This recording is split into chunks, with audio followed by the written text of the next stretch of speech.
Hi YouTube. So this is my very first video. I'd be lying if I said I wasn't a little nervous to put this out there, but I do think it's really important to talk about this topic. I've been saying for a long time that I don't think women's fertility issues and pregnancy complications and that sort of thing get talked about often enough. And after having a chat with my cousin, kind of made me realize that if I say this, like, I shouldn't really say that I think it should be talked about more if I'm not willing to talk about my journey myself and put it out there.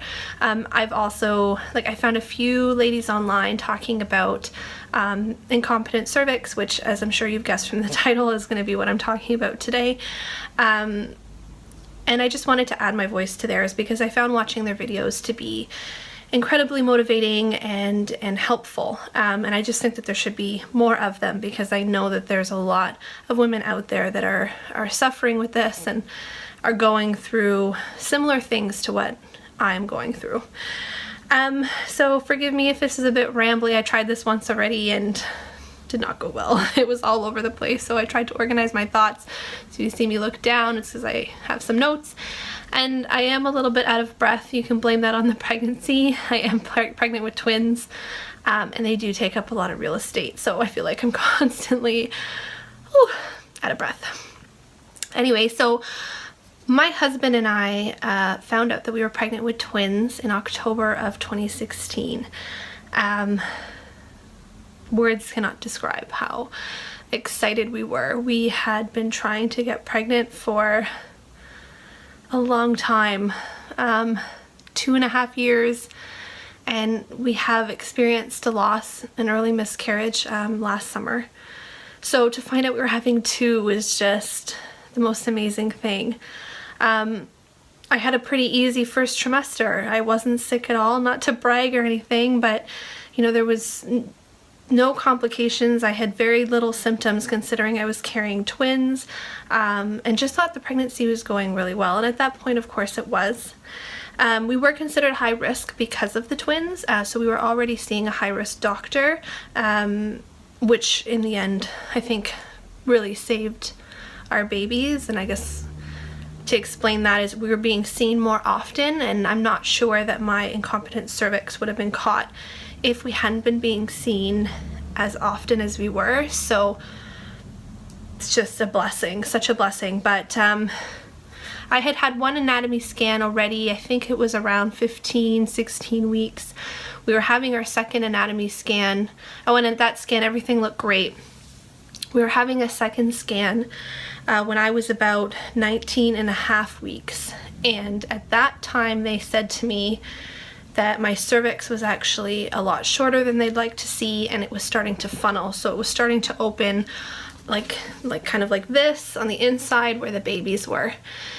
At that point my doctor just kind of wanted to wait and see because there was nothing in my medical history that would indicate that I had incompetent cervix.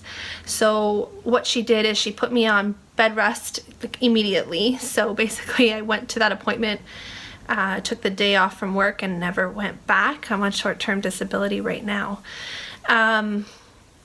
Anyway, so we waited and see, we're doing the wait and see approach for a week. She gave me progesterone suppositories and told me to come see her the following week, and they would do another measurement and just see how things are going. So that was on a Wednesday, and on that Sunday I lost my mucus plug. So I knew things weren't great. We went to the hospital. I knew it was the mucus plug. There was really nothing else it could have been. It was, for those of you who have lost their mucus plug, it was thick, and it was oh, sorry, TMI, it was almost like a jello consistency on my panty liner. So I knew, and given everything that was going on, that that was a bad sign. So we went to labor and delivery to the triage department, and I got checked out, and they said my cervix still looked closed from a physical exam, and that I wasn't bleeding and I wasn't contracting, and from the ultrasound I didn't show signs of active labor. The babies looked good, they were healthy, they weren't moving into the funneled part of my cervix, so they sent me home. I went back to, so that was the hospital, so I went back to my doctor later that week, and she did another measurement, and I had dropped to 0.5 of a centimeter. So I think, to backpedal myself a little bit, I had 1.7 centimeters of closed cervix behind the funnel the week before. So if anyone is in this situation or has been pregnant, you know that that is not a lot of cervix to have only at 19 weeks. It was very, very short. So I had lost over a centimeter in a week of cervix. And at that point, she was basically like, you have two options. Like, it has to be your decision. We can do a cerclage, which is a stitch basically that holds, like, it would be an emergency cerclage in my case. They are preventative, but in my situation it would be an emergency cerclage, and they're not really proven in twin pregnancies. Some doctors won't even recommend them, but she's like, we can do it. And she went in like into detail about some of the risks that come along with it. You could rupture membranes, which is basically rupturing the baby's sac of amniotic fluid, which could cause preterm labor. There could be an infection, which could also lead to preterm labor. There's just like a lot of things that could go wrong. It could not even hold, and they'd have to take it out if it started to rip out.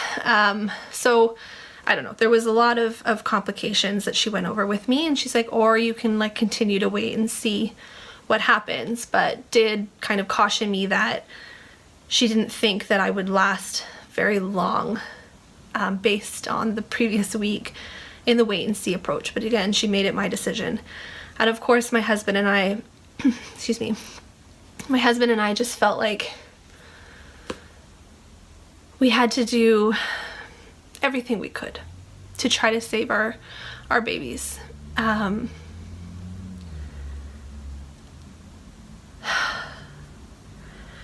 If we were going to have a loss, we didn't want to look back and think that we didn't try everything.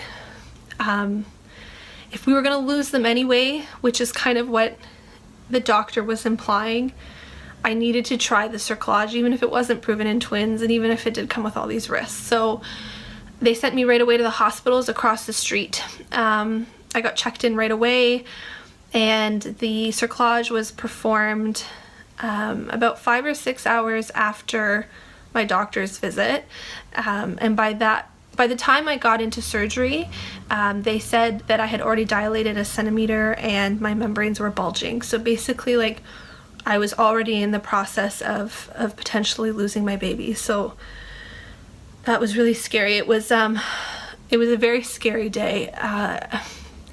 Very surreal. Like, I just remember being wheeled into the operating room and them explaining to me the process. You do get a spinal for that, and so I was awake for the procedure, and I was shaking uncontrollably. I was just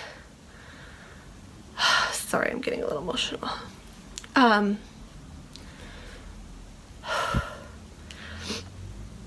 Sorry, I didn't think I'd cry, but basically I was shaking uncontrollably to the point where I had a nurse kind of come up when they were doing the spinal, because I was scared to shake and move while they were doing this.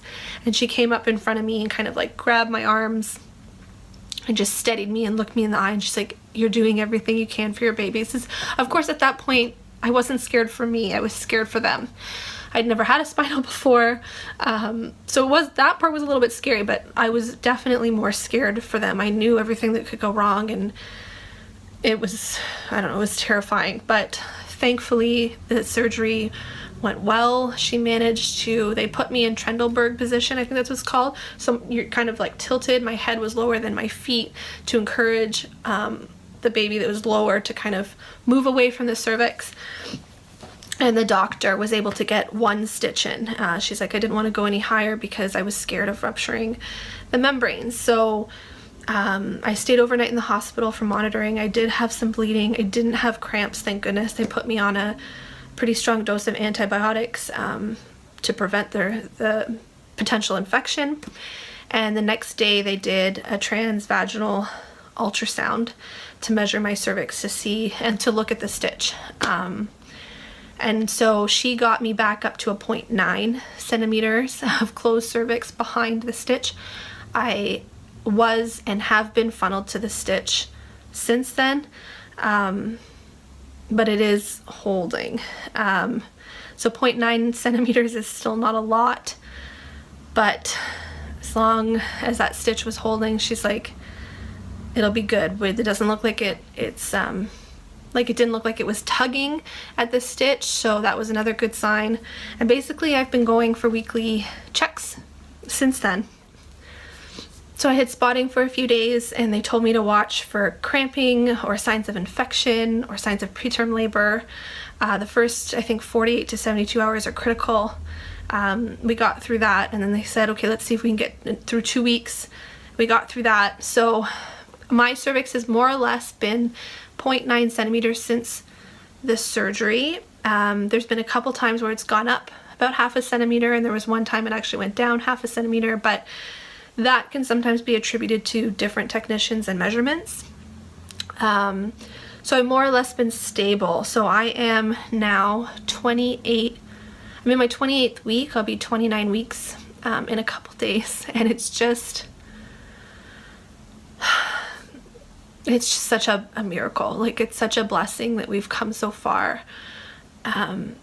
Those first few weeks between between the surgery and 24 weeks, which is the first week that the babies are considered viable, was the hardest couple weeks of my life.